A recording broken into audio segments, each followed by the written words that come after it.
Hello, everyone. I'm Dijon, And I'm Amir. and welcome to the Mustcast, the podcast about the art of storytelling and how to use across different mediums. Make sure that you like, comment, and subscribe if you want to see our channel grow, and to click the notification bell so that you're notified when we post. As usual, we'll start with what media we're consuming. Amir, you can start. I have been playing an exorbitant amount of video games. I have been playing Sherlock Holmes Chapter 1, finally got it. Um, I'm very happy about that because it released on PS5 only for some reason, but it's finally on PS4. I've been enjoying a lot. There are a couple of complaints that I have, but my review for that game would probably be mostly positive. I am only like one chapter into the game, like I'm only in the prologue still. Or I just beat the prologue because the prologue is pretty long, and I took even longer because I wanted to make sure that I got everything correct. Because I don't want to. I'm Sherlock Holmes. I don't want to be wrong, obviously. Um, Unfortunately, I was wrong though because I didn't understand how the detective system worked, and I knew who the killer was. The problem was I got the right answer, but like with the wrong equation, so they wouldn't let me go back and like change the pieces and like how I found the pieces because how you find evidence and like how you correlate it to each other results in who you can accuse and who you can't. And that's kind of irritating to me, especially because this game does not hold your hand at all, which I kind of like. But like in that moment, it was kind of irritating because I knew exactly who the killer was, but they were making me accuse the wrong guy because I put the pieces together wrong, and I'm like, I still got the answer though. I should be able to accuse the other guy. There's also I should have known that it was going to be a game like this because when you start the game, like there's like the opening menu that's like start new game and everything. There's a thing that says how to play as if it was like a browser game, and then when you click on how to play, it's just like a block of text, like scrollable text, and like a bunch of other tabs under it to like look at each individual aspect of how to play. And I kind of love that, but it's there's so much. It's like such an in-depth game. Um, but I'm having a lot of fun with that. I do have a couple of complaints about it, but it's a mostly positive game. There's some things that are a little weird about it, but I'm not gonna get into that because then that would be a whole thing. I have also been playing or replaying, I should say, Bioshock Infinite because I never finished Bioshock Infinite, but I definitely played it when I was in like early high school, and so I've been replaying it, having a lot of fun with that. Um, it feels weird to say this, but like if you have like I can't say what I want to say about it on pod, but Deshaun will talk about it off pod. But like if you have a dark sense of humor, that game is hilarious. Like there's so much that's just so funny about that game. That really shouldn't be. It's not meant to be funny, but it's actually hilarious. But I've been having a lot of fun with that. It's a very like arcadey shooter, and I love that. Um, yeah, and then of course I've been supplementing that with DNF Duel, which is a new fighting game that came out. I played the beta back in June. No, it wasn't June. It was April, May, March. It was March. It was March. The beta came out in March. I was playing it in March. I was having a lot of fun with it. I was really excited when the game came out. It finally came out, and I've been having a lot of fun with that. People play casual like they're playing for their lives though, and that's really irritating because it's casual. You're not. There's nothing on the line here. Please stop playing like it's ranked. Um, but yeah, no. So I've been having fun with that. What else have I been doing? That's really about it for the most part. Oh, I've been watching The Boys, of course. Still not finished with it yet. Still not caught up with it. I'm like halfway through season two. Um, yeah, no, I've just kind of been working, so I haven't really been consuming a lot of media. That's pretty much it.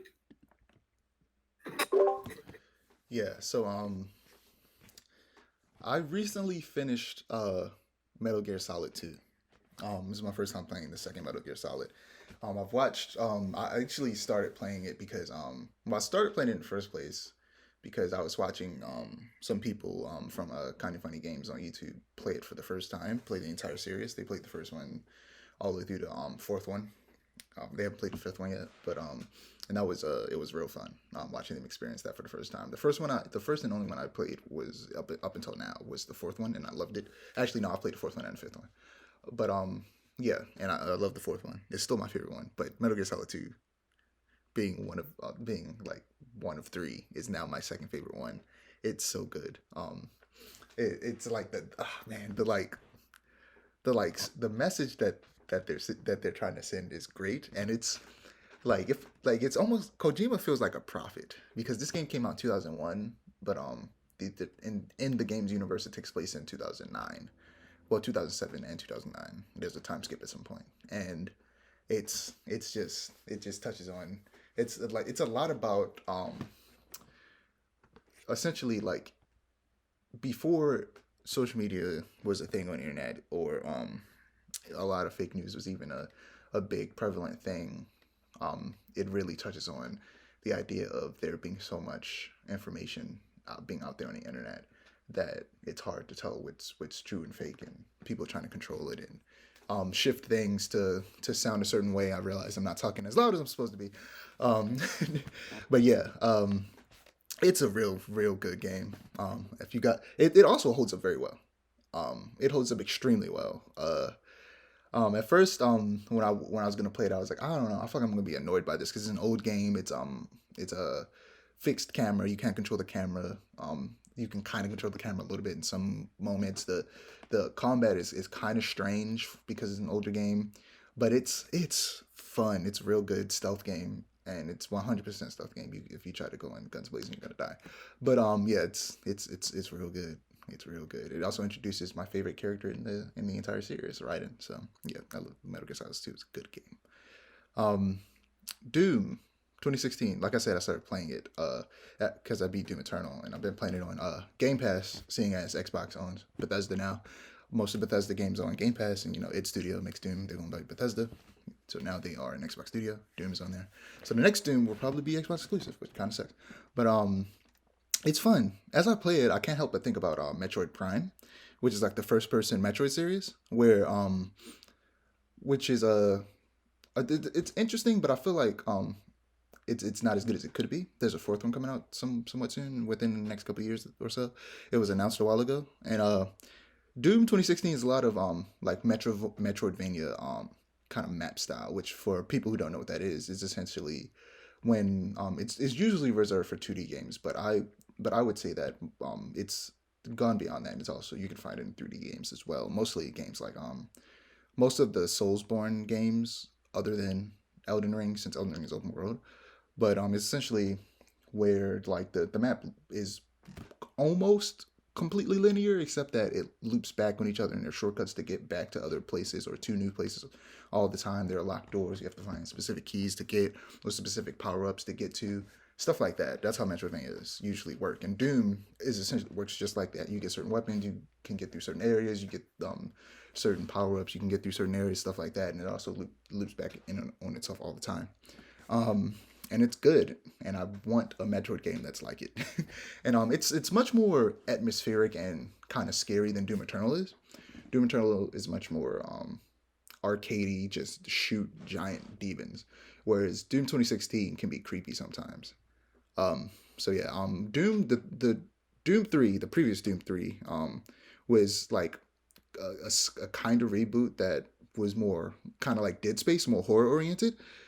And it would be really cool if with the third Doom and this new it's not really a reboot, it's a continuation of the main timeline, but this current trilogy took that approach to where it still keeps that arcadey element but makes it a little bit more creepy.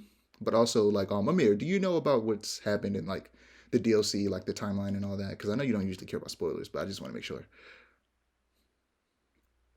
Yeah, I know exactly what's happening in the timeline.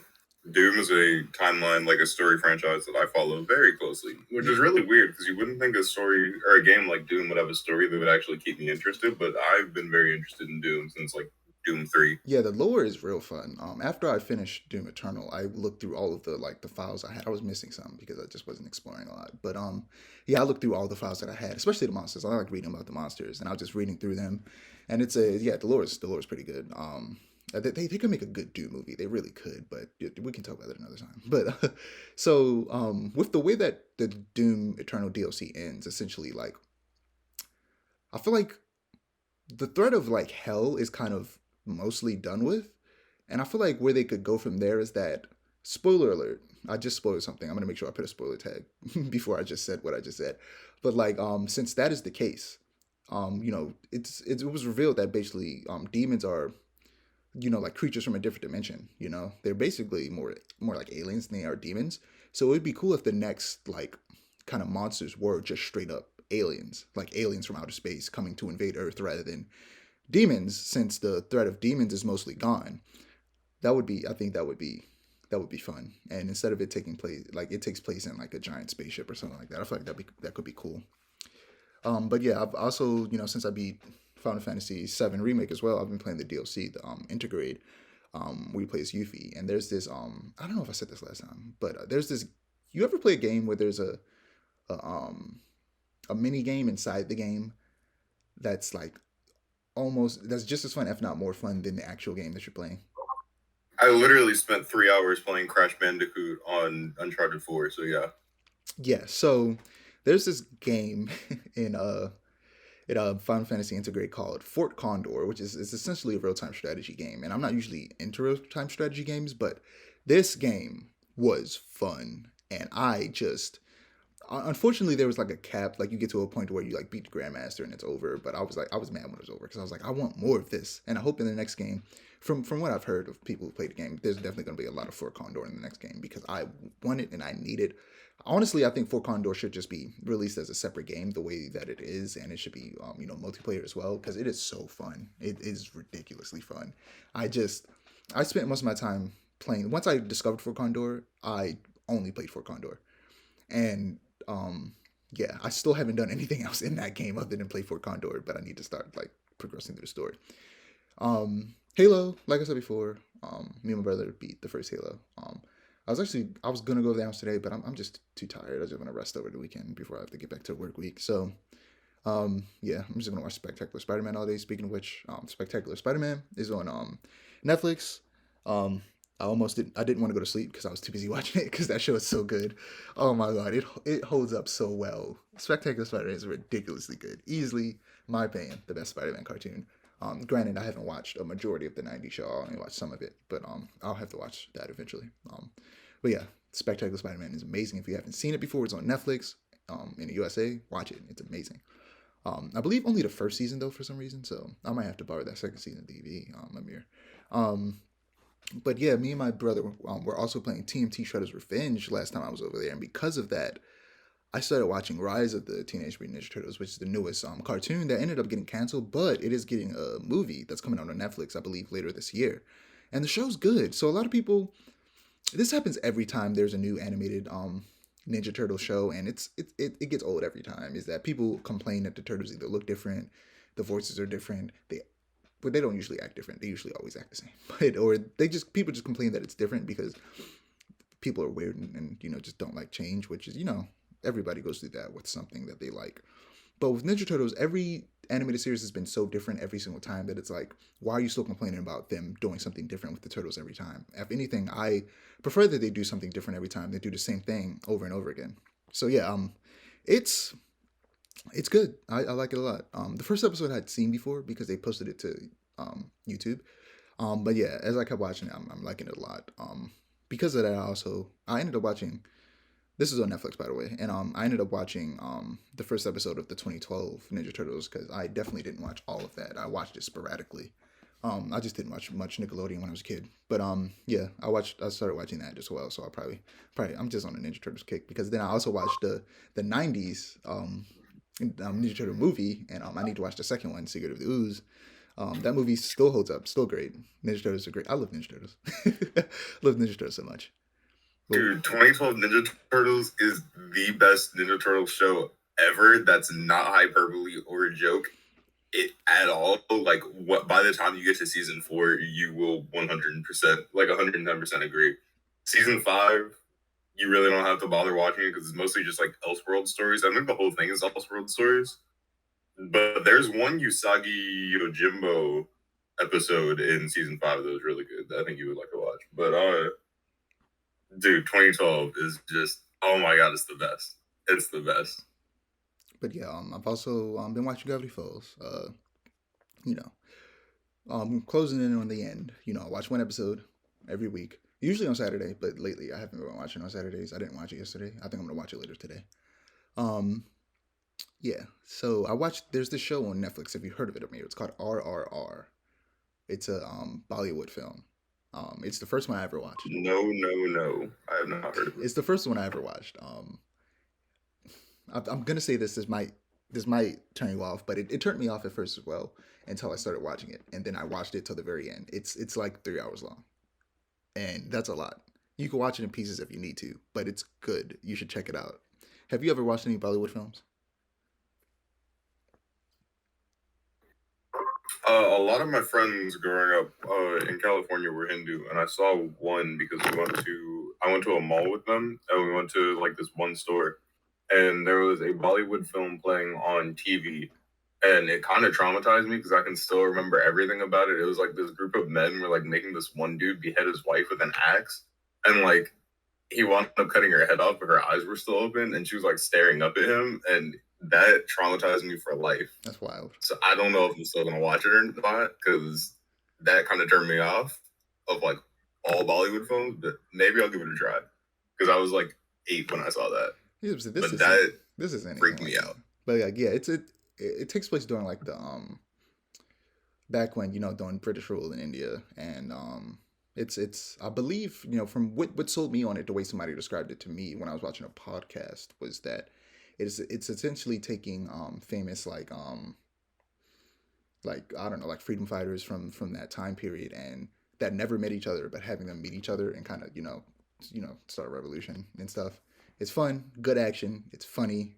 The two main characters are great. It's real good. It's fun. You should check out a trailer or something. It's a good movie. So I also saw Top Gun Maverick. Last time I said I watched Top Gun because I wanted to see Top Gun Maverick. I like Top Gun. It was good. I like Top Gun even more. I mean Top Gun Maverick even more. It was so good. The opening is amazing. Like the first thing that happens is incredible. Like this like jet that doesn't that it's a fake version of a real life prototype jet that's going way faster than the jet would go in real life, but it's real cool. And the visuals for it are also real cool, and it's just a real fun movie. And um, it's most of it is filmed practically, which is amazing. Like cameras inside jets and the actors actually flying those jets. Like the actors had to learn how to fly jets for this film. It's amazing. It's ridiculous. Not just like what went into making it, but also just the final product is a real good movie. If you're into Top Gun, if you should definitely check out Top Gun Maverick with it in theaters. I wanted to see it in theaters. That's why I watched because I feel like a movie like that with like jets and all the sounds that come with it, I feel like you have to experience that in a theater where you can get that surround sound. So if you can spare it in the theaters, I'm not sure if it's still in theaters. Probably is because it's been making a lot of money. So I doubt they took it out yet. You should definitely check it out. Otherwise, whenever it's on digital, definitely check it out. But yeah, that's all I got for what I've been watching lately. Moving on to animation. So there was a trailer for a Super Sons animated movie. Did you see that trailer?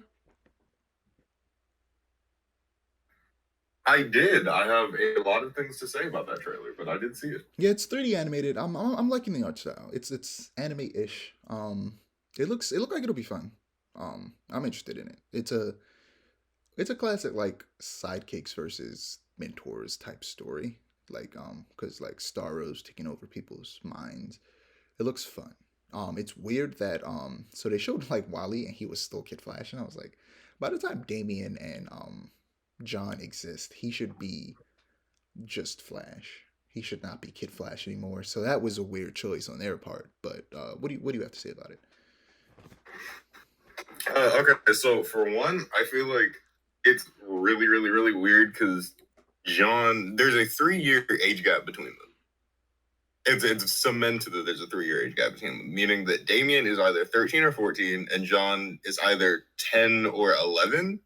But like their voices are like deep as shit. Sorry, that's my 1S for this podcast. That's my 1S for this podcast. Their voices are so deep, and I'm like, why? Yeah, that was strange when I was listening to it. I feel like Damien's voice especially threw me off. I was like, why does he sound like that's what threw me off the most. Like John's I could deal with. Why does this man sound like he sounds like he's like 19? Yeah, I was gonna say, why does this man sound like he's like 17? Why does he sound like a much older teenager? I'm like, Damien right now in the comics is like 14, and John, because they aged him up because of like a whole weird thing with the Legion of Superheroes, very controversial. I don't mind it as much, but John is 17. I'm like, even at that point, even if that was the route they were going for in this movie, which clearly it's not, it's still weird that their voices are that deep. Yeah, like that's weird. Yeah, the voice doesn't bother me that much, honestly. The voice is the first thing that threw me off. Personally, I feel like they should have kept Damien's voice voice actor from like when he was younger in the New 52 DC animated movies.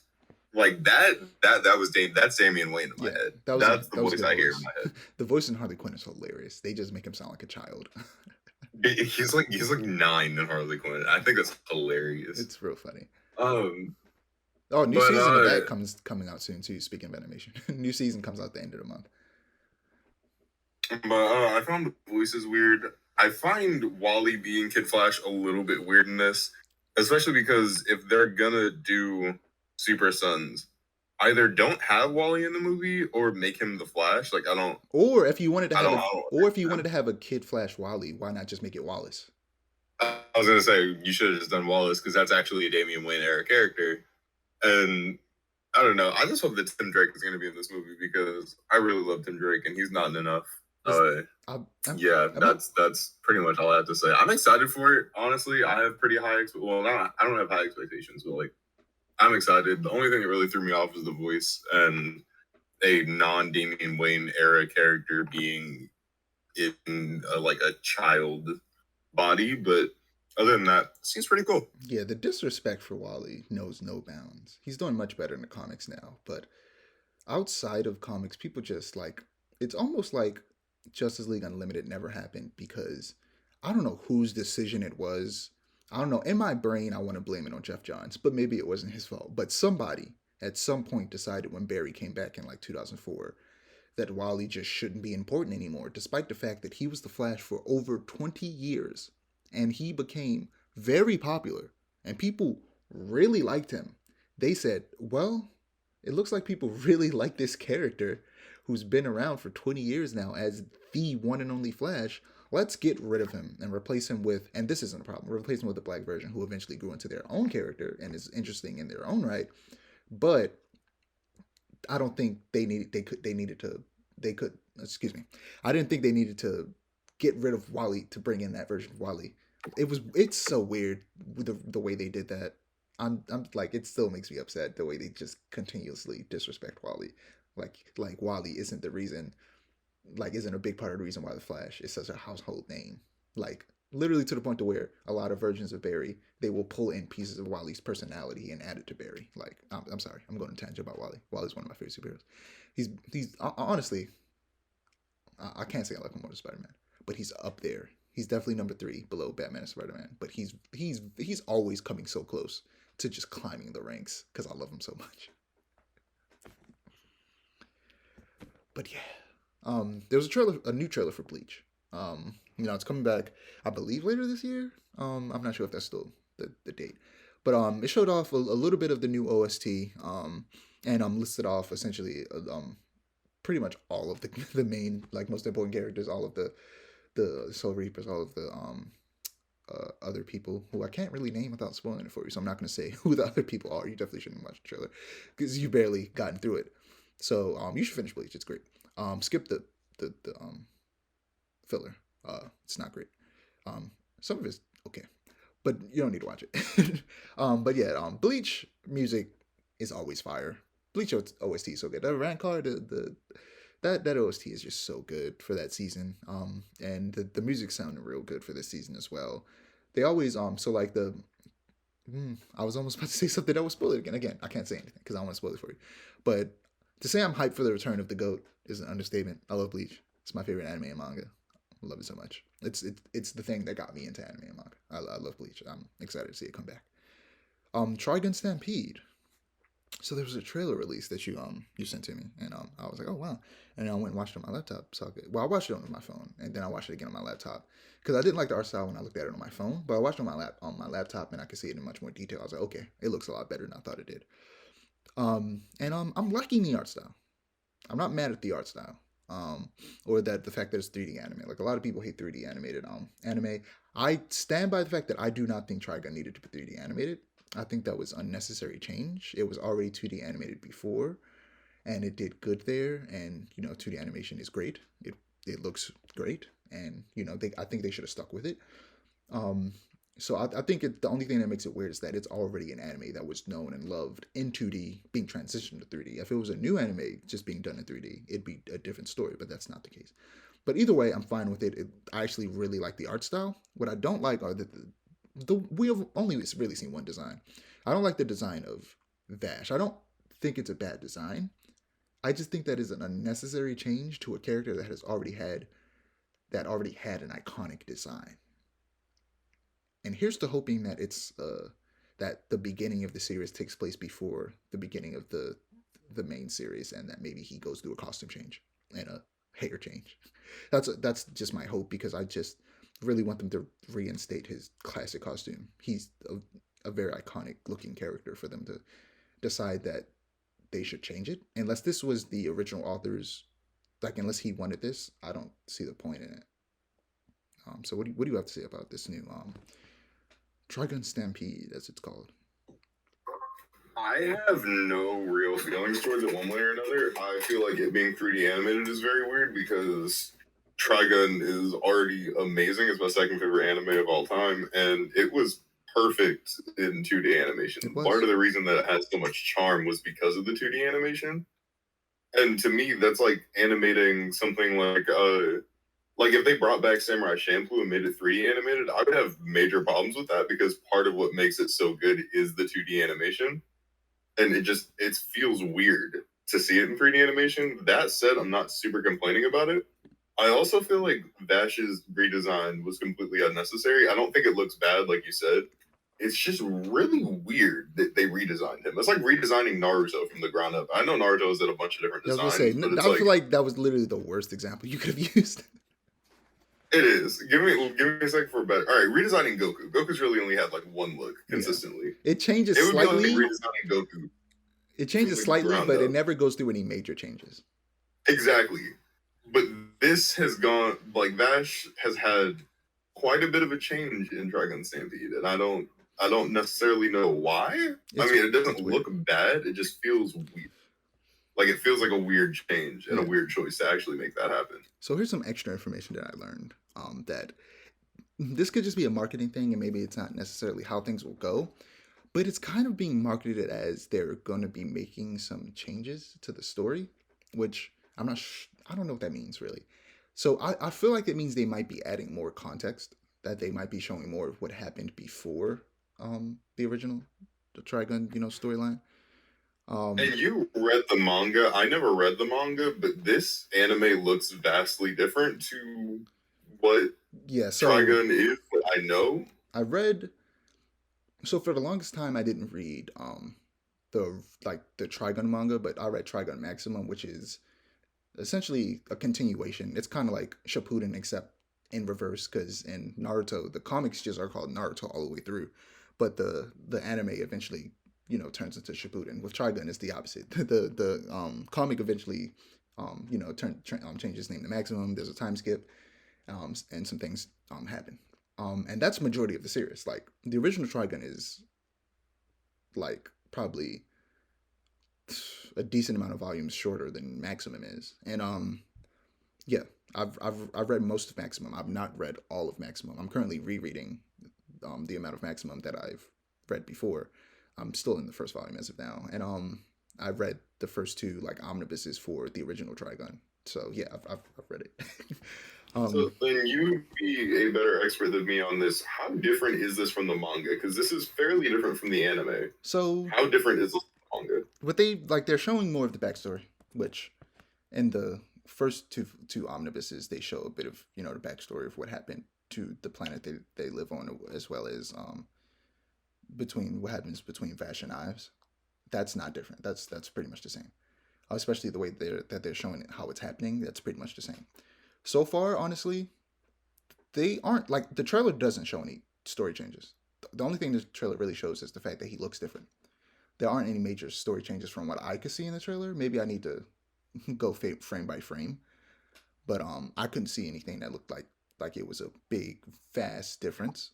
Like a lot of people are, so people are convinced because characters like Wolfwood and Millie and I forget the other girl's name, even though I just read it literally a couple days ago.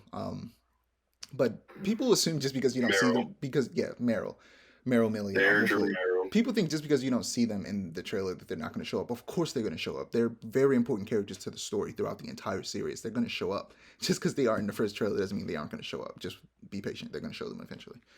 But like, yeah, I'm hoping that the change isn't that they actually change the story, and or if they do, it's to make it better, and that it's mostly just more stuff, like I said, from before the series started. But also, when you know when they announce new like reboots or remakes more accurately for anime, I'm always expecting something like Full Metal Alchemist Brotherhood because it's a classic case of where like a anime essentially what's the word am I looking for?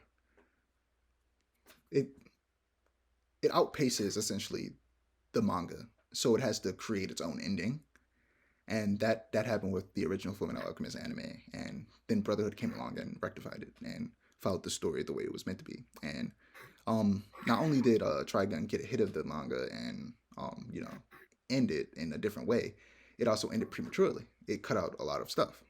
Um, so yeah, hopefully this is just the story we know, plus literally way more because Maximum, like little bits and pieces of Maximum, were adapted in the original to make up for the fact that it was, they were ending it. But there's a large chunk of the story that people who only watch the anime have never seen. So I'm excited for people to see that at the very least. I don't know. This first trailer was I don't know. I feel like it didn't show it. It didn't do it any favors. Any favors. I feel like they maybe should have held off a little bit until they had something more substantial to show. Because I feel like all it did was make people skeptical. Because I don't feel like they showed much that really convinced people that they've got this. You know what I mean? I'm so hopeful, Agreed. especially since I like the animation studio and I know they can do really good 3D. That doesn't bother me. Like I said, it's the fact that they're doing this with Trigun that makes it weird. This is a weird anime to do this with. So yeah, hopefully it's good. At the end of the day, if it's good, I'm still gonna be a little bit upset about certain things, but if it's good, it's good. You know what I mean? Very much so agree. So moving on to comics. Before I go, any comics you've been reading lately? Not in the slightest. Okay. Well, before I get into the comics I've been reading, so I saw these like designs. I'm gonna put them up on screen for like these like kaiju that are gonna be in the Avengers Eternals X-Men crossover book, Judgment Day. That just looked really cool, and I did not care about that book until I saw those kaiju designs, and I was just like, I might check this out, depending on what people say about it. That interested me a lot. I also heard that the last Eternals book was pretty good. I might have to check that out too. But yeah, One Punch Man. It feels like it's finally nearing the end of an arc that has been going on forever. It's been going on for so long. It's annoyingly long, if I'm being honest. In the anime, it's probably going to be beautiful. It's probably going to be, there's been some amazing fights. It's this big, gigantic arc where all the S tier heroes are fighting the strongest monsters. It's so good. But it's been going on for so long. And most of it comes from the fact that, Yusuke Murata and One have been taking large breaks in between chapters, to the point to where they started releasing regularly, and I almost fell behind because I didn't realize that they were releasing weekly. And like a new chapter came out, like 3 new chapters came out like 3 weeks in a row, and I thought I had time, and I came back and saw that there were 3 new chapters. And I was like, oh my god! But yeah, still fun. It'll probably be much better.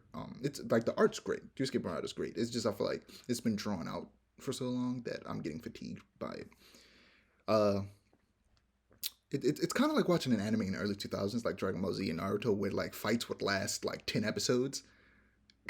And there would be a bunch of stuff in between that you're like, come on, man, just let me see the fight. Still enjoying it though. Kaiju number 8 is currently in the middle of like a training arc. There was a battle where the characters were completely outclassed, as anime does. You outclass the characters, force them to go in training arc, come back stronger, and be able to beat the villain. And I believe it was already announced that Kaiju number 8 is getting an anime. So I'm definitely interested to see how this would be adapted.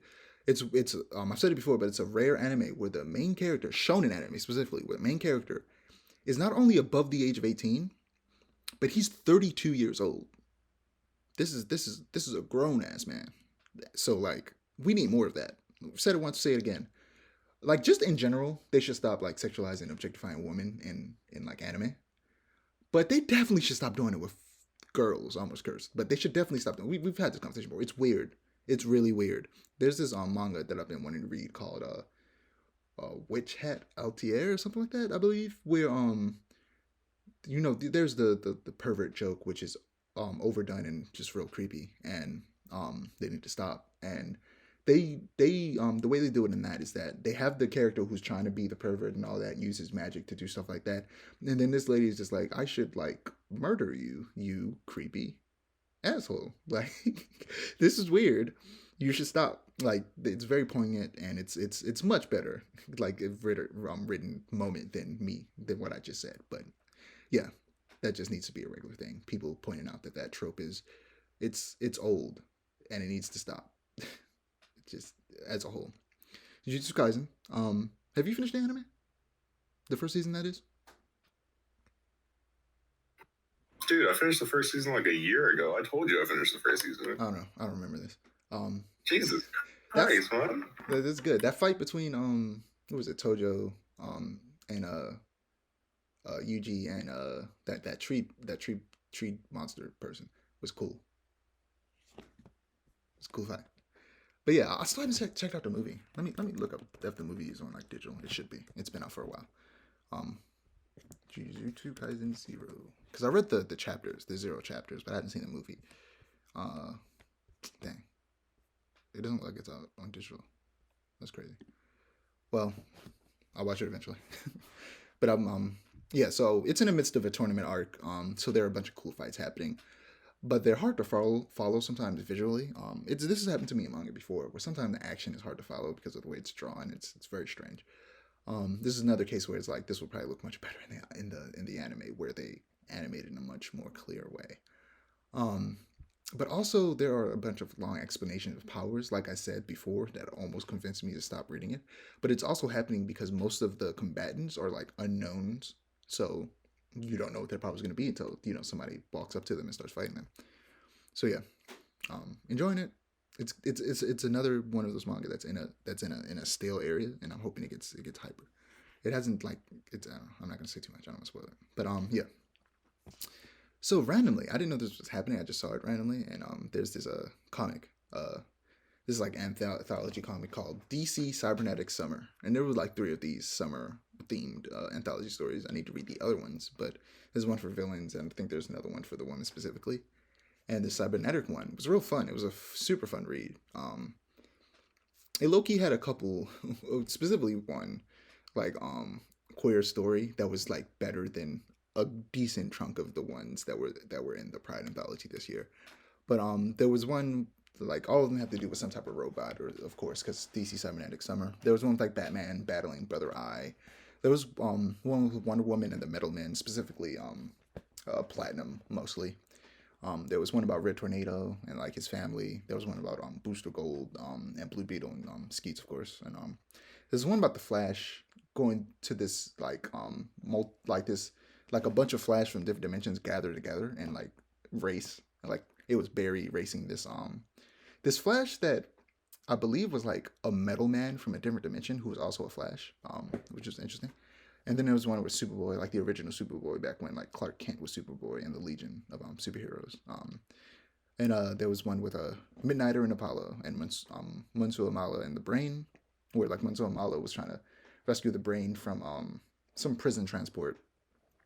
And there was one with Harley and a character that I'm not sure existed in the comics before the Harley Quinn animated series, but Cyborgman, who was like her tenant at the apartment she lived in or something like that. But like that's the opposite word, landlord. That's what I was looking for. Why did I say tenant? Tenant's the opposite of a landlord. Robot Man, naturally. There's a Robot Man story in the story about robot people. About him trying to figure out how to have fun as a robot, and eventually he just hangs out with like Cyborg and the Metal Men and have fun hanging out with actual robots. And then there's one at the end with Cyborg Superman and Cyborg Superman. And then there's this this being from a different dimension that comes, who is a combination of all three, called Super Cyborg, Cyborg Superman. It is funny. But yeah, overall it was really good. If I had to rank these stories, my favorite was the Flash one. The art was just amazing. It's the same artist that does Radiant Red, which I also read that. I can't remember what I read, so I can't explain that one, but it was good. Then the Wonder Woman one with Metal Man was really good. Robot Man's was great. Red Tornadoes was very kind of heartfelt. It was about him like being distracted, being a leaguer, a just leaguer, from his family and stuff like that. And then there's the Superboy one, which was dope. He had like a cyborg that he uses to patrol, not patrol, but to like whenever he's off on a mission to like pretend to be Clark Kent, and it like got infected by this monster that he was fighting, and it started like falling in love with this girl that went to his high school. The Midnighter one was also also like that one. It was about like Mansoor Amala was like he's in love with the brain. He was trying to get the brain out of the prison transport so that they wouldn't be separated. And eventually at the end, they ended up being put in prison cells directly next to each other. Cyborg Superman, the Super Cyborg Superman was a fun one. Blue and Gold, these are the last ones. Blue and Gold and Harley, they were all right. They were cool. But yeah, that's all I got for comics, TV and film. I saw a trailer for a documentary about the history of ILM, which is Industrial Light and Magic, the VFX company that does VFX for a lot of the biggest films for movies like, it started with Star Wars. That's literally how the company was built. And it's the documentary is called Light and Magic, and it's going to be on Disney Plus, and it's going through all of that. They've worked on a lot of films, like the biggest budget films with the greatest CGI they probably worked on. So yeah. Doctor Strange. Let's just give you a review again, because last time audio got cut out. Just quick like couple minute review, and then we're gonna talk about a portion that I forgot to mention last time. So go ahead. It was aight. That's pretty much it. It was aight. It was okay. It was fun to look at. Writing was weird. Writing was. It was aight. Yeah. So I want to talk about costume design, because there were actually some really good costumes in this movie, outside of Wanda's, because I kind of just I didn't like the changes they made to her costume. I wish they kept it the way it was before and just made it like a brighter red. But Black Bolt's costume was really good. It was real good. It was also CGI, which I didn't notice when I watched it the first time, but it's a real good costume. What'd you think about Black Bolt's costume? I thought that it was good. I knew that it was CGI before I watched it, because I saw a meme about the fact that it was fully CGI, and I thought that was pretty cool. I don't want it to become costume, but I don't want it to become a regular thing. Like, they clearly did it for this movie because, as of now, he's just a one-off character. But if he ever shows up again, I assume they will probably make him an actual costume. Most likely. But who knows? Because Spider-Man has not worn a real costume in any of the movies for a while.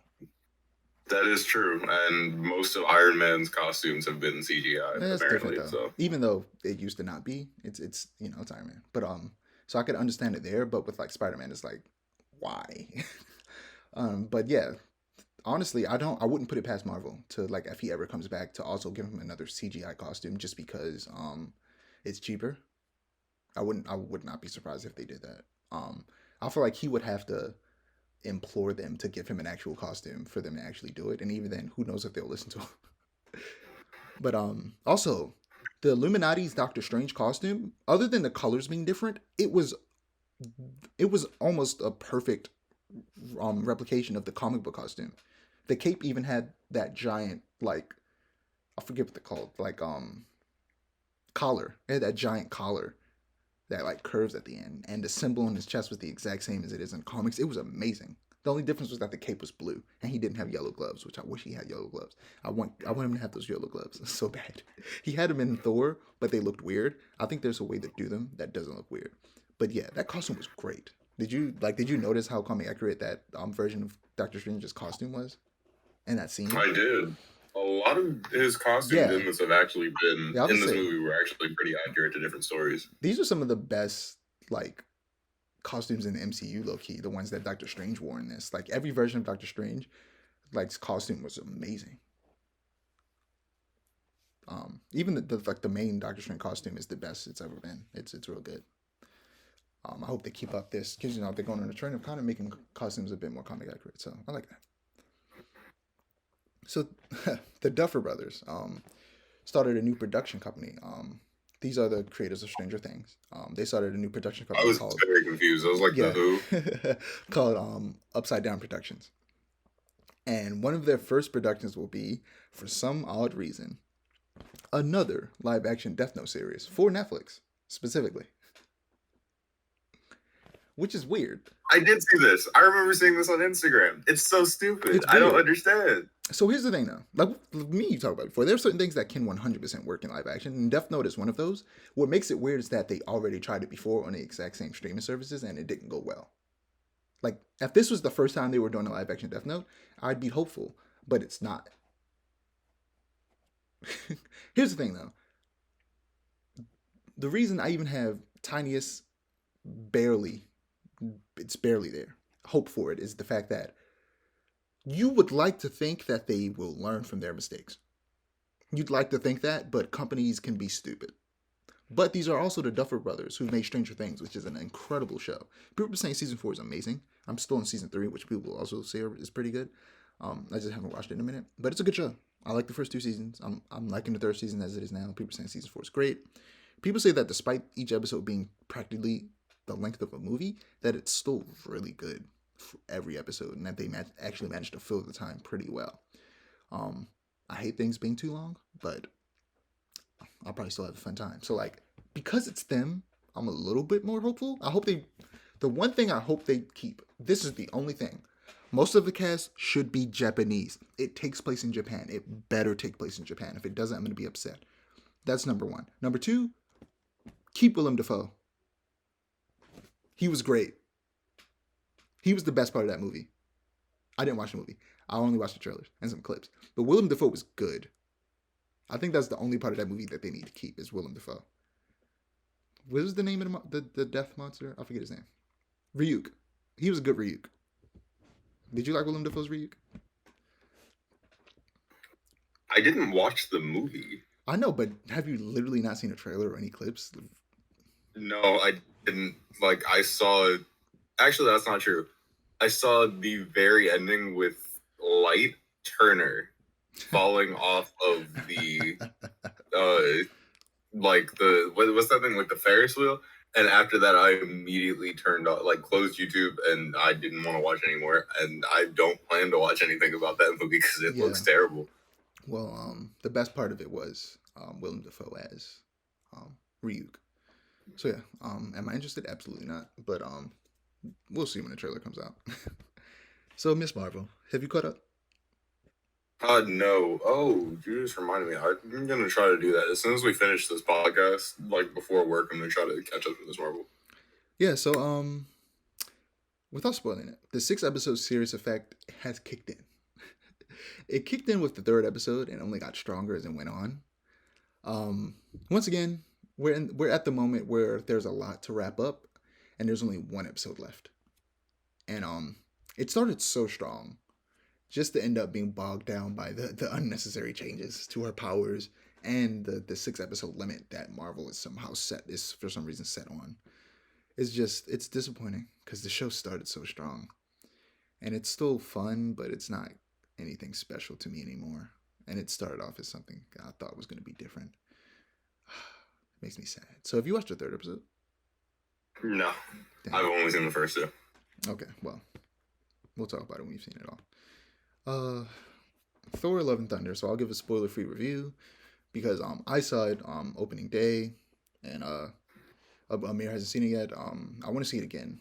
It was fun. I have $2.60 in my account. I don't think I'm going to be seeing that for a good minute. Okay, well, whenever you see it, I'll come watch it with you. But yeah, Thor Love and Thunder. It's a good movie. It was fun. It was a fun movie. I would say it's like Doctor Strange 2, but I would say I like it more, honestly. It's similar to Doctor Strange 2 in that it's good, it's fun, but it wasn't really anything special. As much as I really like Thor Ragnarok is my 3rd favorite Marvel movie in my rankings, and I don't think this lived up to that. I definitely was expecting a bit more. There's certain things that it does that I just don't like that I'll get into in a minute. But I want to hear like how do you feel about Ragnarok? I like Ragnarok. It was certainly one of my. It's certainly my favorite Thor movie because the first two Thor movies were not great.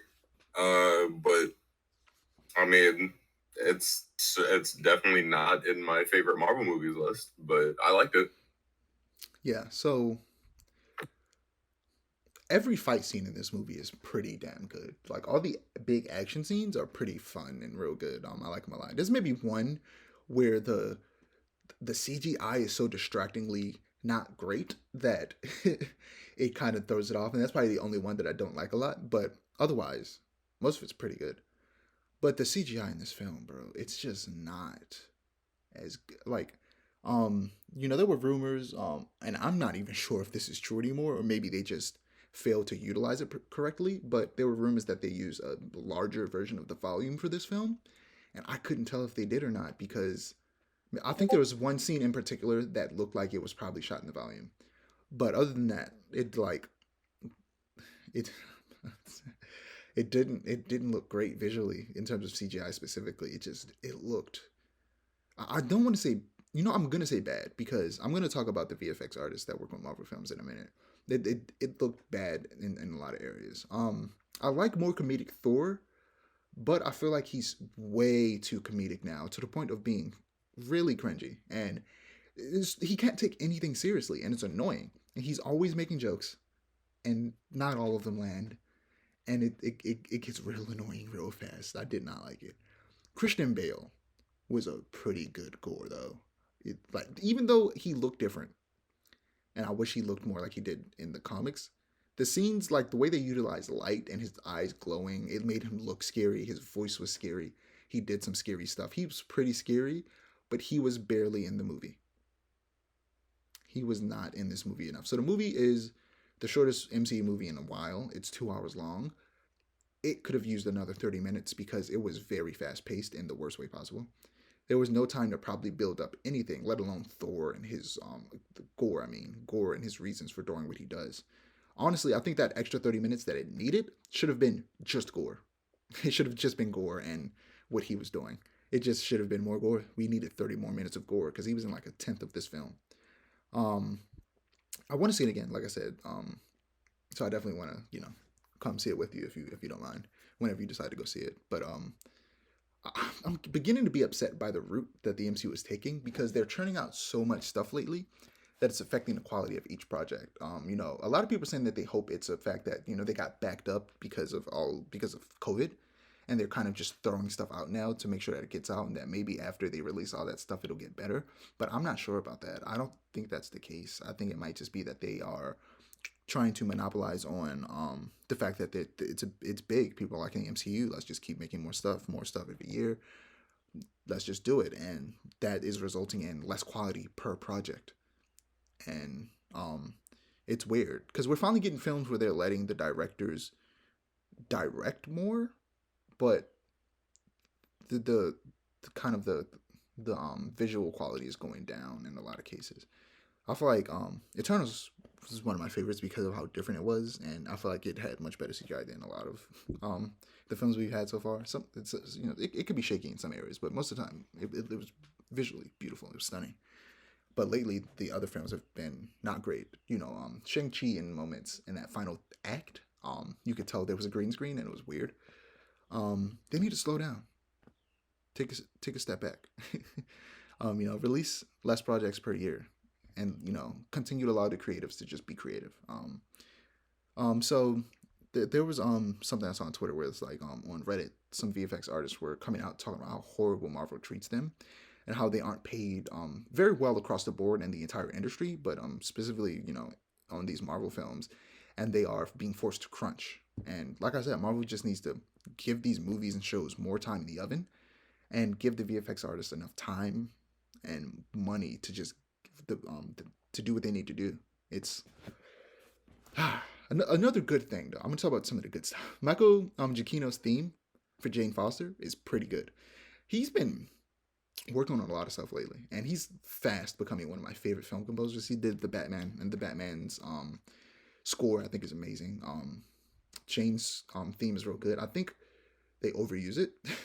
Like usually in films when you get like a main theme, they like sprinkle bits and pieces of it, in different ways. They redo it and use it, gingerly throughout the film, and then use the actual version in big moments, or get an even bigger, grander version of it in certain moments, like Spider-Man's theme, which Giacchino made, and they used in the final act of two different versions that were really good and the best that theme has ever sounded in No Way Home. Yeah, that was the name of that film. I get confused sometimes. But yeah, and he's been doing a good job. I think that it wasn't utilized the best in the movie at some moments, but the song itself is great. He did The Incredibles, he did Doctor Strange, the first one, and he did like I said, Spider-Man and Batman, and now Thor. So he's on a roll. Jane's story is another one of those that was impacted by the length of the film. It didn't feel like it went much of anywhere. There were some good moments. There were some emotional moments, but they didn't really hit me because I felt like they weren't really built up. Like I barely cared when they happened. I don't know. It was strange. I implore you to watch it for yourself and come with your own opinion. It's good enough that I want to see it again, but I don't know if I would want to see it a third time, or even if I would really want to watch it on Disney Plus for a while once it gets on there. So yeah, that's how I feel about Thor Love and Thunder. Yeah. So moving on to video games. God of War Ragnarok has a release date, and it's still coming out this year. It's releasing November 9th, 2022, a few days before my birthday, which is 13th. So happy birthday to me. I'm excited for that. I love God of War as a franchise in general. Third game is my second favorite game of all time. 2018 it's in my top 10, but and I love it. It's a good game. Can't wait for the second one. It'll probably be even better than first. Excited. Lollipop Chainsaw is getting a remake, which is strange. I never thought that game was like big enough to get a remake. I never cared much to play the original. So my only interest in it comes from the fact that it's a hack and slash game, and that's my favorite genre of video games. So like updated graphics and mechanics might make for a really fun experience overall. And the original game had some James Gunn involvement, I believe, in writing the story. So I wonder if he's coming back to help with the remake, or if they'll just try to retain his unique touch on the game. And that makes me a little bit more interested in it. But I'll see when a trailer comes out if it's any good. So the last thing we'll be talking about this episode is maybe the last thing we'll see Skull and Bones. So you've seen the trailer. I've seen the trailer. We had a bit of a discussion about it via text, but let's talk about it here and get into the nitty gritty. So why don't you start? You're more into this pirate game stuff than I am. Of course, I'm more into pirate games. I love pirate games, and I'm actually working on a pirate game. I love pirates. I am obsessed with pirates. Pirates are like my favorite thing ever. Literally, like my favorite thing ever. Yeah, I really love pirates. I'm just starting to think about pirates now, and I need to stop, because if I do, that's going to take up literally all day. I'm not exaggerating. It's going to take up my mind all day, because I really do love pirates. But yeah, no. Wait, Skull and Bones before you keep talking, have you seen Our Flag Means Death? I seen the first 2 episodes. It bored me, honestly. I got kind of bored with it, and I wanted to watch more of it. But I've seen some clips on it, and it looks kind of interesting if I continue watching it. So I have to continue watching it, but I don't know when I'll do that. And I'm always looking for more pirate media to consume, because the only pirate media that I regularly reconsume over and over again is Black Flag and Pirates of the Caribbean, because those are the only 2 really, really good pirate media that I've actually seen and enjoyed, because most pirate media is pretty mediocre. Pirates don't get enough love overall, and I don't understand why. Yeah, especially in pirates in video games, they have so much potential, and Black Flag really just introduced kind of people were like, wait, pirate games can be real fun because pirates are cool, and they're explorers and they're pillagers. It could be fun, and they made a game about it, and it was fun. And then with this game, Skull and Bones, a lot of people was hoping that it would be a spiritual successor or sequel to Black Flag, but was it, Amir? Is it? It's Or wanted not. more Well, accurately okay. what they So wanted?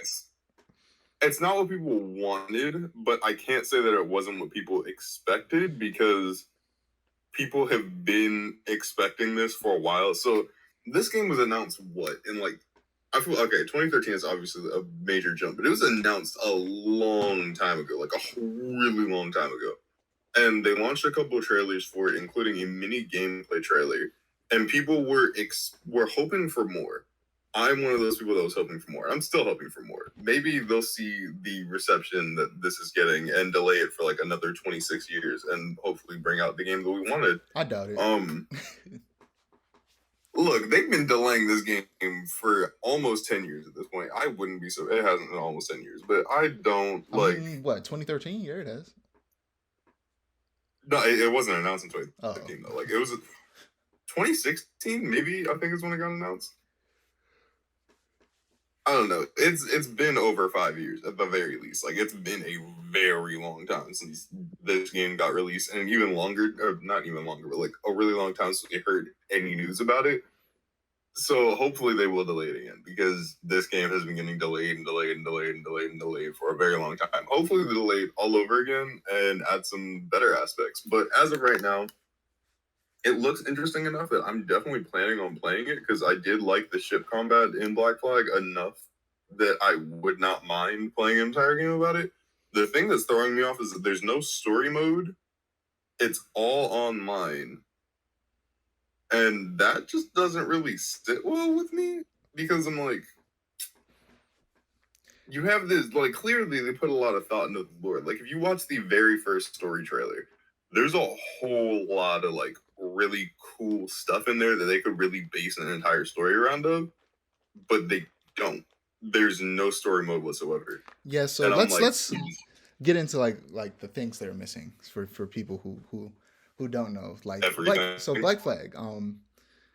So when it comes to this potentially being a spiritual sequel to Black Flag, people are expecting it to have open world exploration on different islands. You can get off your ship, go to island, explore stuff. For there to be third person ship combat. From the trailer, there was only like first person ship combat, which was weird. For there to be just third person character action, hand to hand combat in general, and real time shipboarding, meaning you go from your ship to their ship and fight the people on the ship, and then steal their stuff. Like that's what people was expecting, but that's not what they're getting. And they're just getting you essentially just play as a ship, and the only time you're outside of the ship is when you are at a port buying stuff, walking around and buying stuff, and that is definitely not what people wanted. I would have been very interested in this game if it was just straight up a pirate game, like a Black Flag game, but it was just pirates and like no assassin stuff. I would have been really interested, but that's not what it is, so I'm definitely not interested. It also looks like the systems are overly complicated. Like I don't like RPG systems because I feel like they get too complicated sometimes. But yeah, go ahead. What do you got to say about that? So my only hope that there will be off-ship aspects of this game is that when you start, they were talking about when you start the game, you literally have to like scrounge and like hunt for food and stuff like that. And like you're not on a ship doing that, and they showed a little bit of gameplay of that, and like you're in first person like hunting a crocodile with a spear. And like that was kind of cool. I just wish that there was more of that. And I also really wish it wasn't in first person. They have shown third person ship combat like a long time ago, like a couple years ago, like in one of the first gameplay trailers. Like it's definitely in the game. I just really wish that this was more. I wish that there was more. And for delaying this game as much as they have, there better be a lot that they have not shown, or they better delay this again because this just feels like an incomplete game. Like I don't know. Yeah, definitely. It's missing literally everything that made Assassin's Creed fun. Like I had a lot of fun with the ship combat, like a whole lot of fun with the ship combat. But I feel like at the very least they should do what Squadrons did and not charge full price for this. But because it's Ubisoft, I know that they will. And there'll be microtransactions. And there will be insane amounts of microtransactions. Ubisoft just sucks now. They just suck so bad. I played a little bit more. At the very least, I can say with Valhalla, all of the microtransactions have been cosmetic, which was nice. But like in a multiplayer game, I know for a fact they're going to be adding some pay-to-win stuff. I know they are. I can feel it in my bones. Yeah, but is that all you got? Yeah, pretty much. Well, that's all we got. Another short-ish episode, 30 minutes less than usual. This time because I don't know, hasn't been a lot of stuff to talk about lately. But yeah, I'm Dijon. You can find my app below me. Amir, you can find his ass below him. You can find a Muskrat's at below that. Don't forget to like, comment, and subscribe to our channel if you want to see more storytelling content, and to click notification bell so that you're notified when we post. Peace.